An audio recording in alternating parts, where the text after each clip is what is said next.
Halo Matpelas, perkenalkan saya Paramelani Rizky dari Prodi Pendidikan Matematika, Fakultas Keguruan dan Ilmu Pendidikan kelas 2024A dengan NPM 2421511111001. Nah, saya di sini akan menjelaskan tentang bilangan bulat.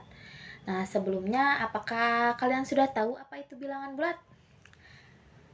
Nah, betul. Jadi bilangan bulat itu adalah bilangan yang bukan pecahan yang terdiri dari bilangan bulat positif, bilangan bulat negatif, dan juga bilangan nol. Nah, kemudian bilangan bulat ini juga digunakan untuk menghitung uang dan dalam kegiatan jual beli, menghitung jumlah orang dan sebagainya. Dari sini kita menyadari bahwa bilangan bulat ini tidak dapat dipisahkan dalam setiap aspek kehidupan sehari-hari. Nah, inilah yang membuat konsep bilangan bulat penting untuk kita pahami dan pelajari. Agar kita lebih memahami apa itu bilangan bulat. Nah, selanjutnya saya di sini akan menjelaskan tentang sifat-sifat bilangan bulat. Yang pertama yaitu ada sifat identitas. Sifat identitas ini yaitu menyatakan bahwa bilangan bulat apapun yang dikalikan dengan satu akan menghasilkan bilangan bulat itu sendiri atau identik. Nah, seperti yang ada pada contoh di sini, misal 2 dikali 1 sama dengan 2, kemudian negatif 5 dikali 1 sama dengan 5, dan 27 dikali 1 sama dengan 27, kemudian 74 dikali 1 sama dengan 74. Nah, jadi identitas ini merupakan jadi apabila ada bilangan bulat yang dikalikan dengan 1, maka hasilnya akan bilangan bulat itu sendiri. Nah, kemudian yang kedua yaitu ada sifat tertutup. Sifat tertutup ini yaitu bilangan bulat akan tetap menjadi bilangan bulat jika dioperasikan dengan penjumlahan, pengurangan, dan perkalian. Nah, lihat contoh di atas. Misal 5 ditambah 4 sama dengan 9, kemudian 13 dikurangi 17 sama dengan 5.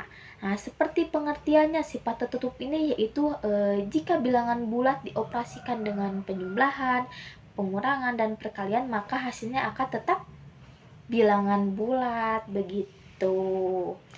Nah, kemudian yang ketiga yaitu ada sifat komutatif. Sifat ini yaitu saat dua bilangan ditambah atau dikalikan posisinya dapat ditukarkan dan hasilnya akan tetap sama. Kita lihat contoh di sini ya. Yaitu ada 3 dikali 5 sama dengan 5 dikali 3. Nah, 3 dikali 5 hasilnya 15. Kemudian 5 dikali 3 juga hasilnya 15. Jadi ini termasuk sifat komutatif. Selanjutnya di sini ada sifat asosiatif.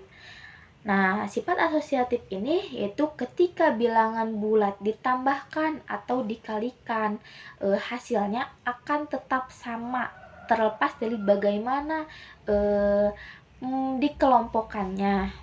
Nah, rumusnya tuh yaitu di sini ada dalam kurung A ditambah B ditambah C sama dengan A ditambah dalam kurung B ditambah C. Selanjutnya yaitu ada sifat distributif. Sifat distributif ini yaitu aturan di dalam matematika yang dipakai untuk membantu menyederhanakan persamaan dengan memakai tanda kurung. Atau dilansir dari Cuetmat, sifat distributif bilangan bulat ini menyatakan bahwa operasi perkalian dapat didistribusikan melalui penambahan dan pengurangan untuk mempermudah perhitungan.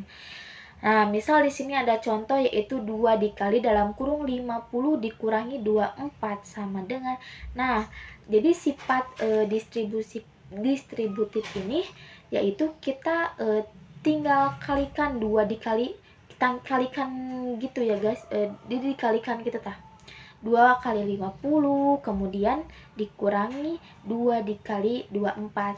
Nah, kedua 2 dikali 50 itu kita kurungkan, kemudian dikurangi 2 dikali 24 pakai kurung ya, sama dengan 2 dikali 50 yaitu hasilnya 100, kemudian dikurangi 2 dikali 24 sama dengan dikurangi 48. Jadi 100 dikurangi 48 sama dengan 52. Kemudian yang selanjutnya yaitu ada operasi bilangan bulat. Operasi bilangan bulat yang pertama yaitu ada penjumlahan. Nah, dalam penjumlahan ini jika kedua bilangan bertanda sama-sama positif maupun sama-sama negatif, maka hasilnya akan menggunakan tanda yang sama dengan kedua bilangan yang ditambahkan. Seperti misal di sini ada 5 ditambah 6, kan dua-duanya positif ya, maka hasilnya akan positif juga, yaitu 5 tambah 6 sama dengan 11, hasilnya positif ya. Nah, kemudian bagaimana kalau kedua bilangan bertandanya berlawanan, semisal salah satu positif dan yang lainnya negatif. Nah, hal pertama yang kita harus ketahui yaitu kita tinggal kurangi saja bilangan yang bernilai besar dengan bilangan yang bernilai kecil. Kemudian setelah kita mendapatkan hasilnya, nah kita baru memperhatikan tandanya. Tandanya yaitu dengan menggunakan tanda sesuai bilangan yang bernilai besar. Operasi bilangan yang kedua yaitu ada pengurangan. Pengurangan ini kebalikan dari operasi penjumlahan ya. Jadi bilangan bulat dikurangi dengan suatu bilangan bisa lebih kecil ataupun lebih besar. Untuk setiap bilangan A dan B maka berlaku A dikurangi B sama dengan A ditambah dalam kurung negatif B. Nah, kita lihat contoh di sini. Di sini kita ada 12 dikurangi 5 sama dengan 7. Nah, kita tinggal kurangi saja ya, tidak untuk pengurangan ini mungkin lebih gampang. Dan contoh yang kedua nih, itu ada 16 ditambah negatif 9. Nah, tadi sesuai di rumus ada bahwa A dikurangi B sama dengan A ditambah dalam kurung negatif B. Nah, ini kan termasuk A ditambah negatif B. Jadi, A ditambah negatif B ini sama dengan A dikurangi B. Jadi, kita tinggal kurangi saja. 16 dikurangi 9 sama dengan 7. Nah, operasi bilangan bulat yang ketiga yaitu ada perkalian. Perkalian ini caranya biasa saja, seperti perkalian biasa. Tetapi kita harus memperhatikan tanda-tandanya. Nah, di sini ada rumusnya yaitu positif dikali positif maka hasilnya akan positif, kemudian negatif dikali negatif maka hasilnya akan positif, kemudian jika positif dikali negatif hasilnya akan negatif, dan jika negatif dikali positif maka hasilnya akan positif. Nah, di sini ada contoh 3 dikali negatif 9 sama dengan negatif 27. Nah, bagaimana? Kita tinggal, untuk perkalian ini lebih mudah ya. Kita tinggal kalikan terlebih dahulu. 9 kali 3 berapa? Hasilnya 27. Nah, kita lihat di sini rumusnya. Jika positif dikali negatif, maka hasilnya akan negatif. Jadi, kita tambahkan saja negatifnya. Jadi, hasilnya negatif 27. Untuk operasi yang keempat, yaitu ada pembagian. Pembagian ini sama seperti perkalian ya, memiliki rumus yang sama. Kita lihat contoh soal di sini, yaitu ada negatif 48 dibagi 6. Kita bagikan terlebih dahulu. 48 dibagi 6 berapa? 8. Nah, kemudian kita lihat rumusnya tadi. Ini kan negatif dibagi positif ya. Negatif dibagi positif di sini rumusnya hasilnya akan negatif. Jadi kita tambah negatif. Nah, jadi untuk perkalian dan pembagian ini kita hanya perlu memperhatikan tanda-tandanya saja. Nah, sekarang ada contoh soal. Kita akan menjawab soal ini. Yang pertama yaitu ada 12 dikurangi negatif 12. Nah, caranya kita di sini kan dikurangi ya. Dikurangi jika ada angka kurangi dan negatif saling bersebelahan. Nah, kita tinggal ganti saja negatif itu menjadi tambah karena di sana sama seperti negatif dikali negatif.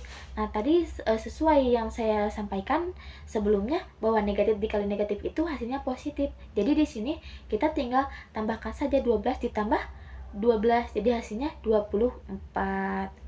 Nah, kemudian yang kedua yaitu ada 7 dikali negatif 13. Nah, kita kalikan terlebih dahulu. 13 dikali 7 itu berapa? 91, betul. Nah, kemudian kita lihat tandanya. Sesuai rumus tadi, positif dikali negatif maka hasilnya akan negatif. Jadi hasilnya negatif 91. Nah, yang ketiga yaitu ada negatif 6. 3 dibagi negatif 7. Kita bagi dulu, 63 dibagi 7 berapa? 9. Nah, kemudian kita lihat tandanya dan kita samakan dengan rumus yang tadi.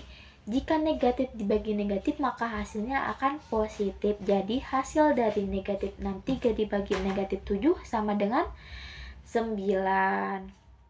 Nah, selanjutnya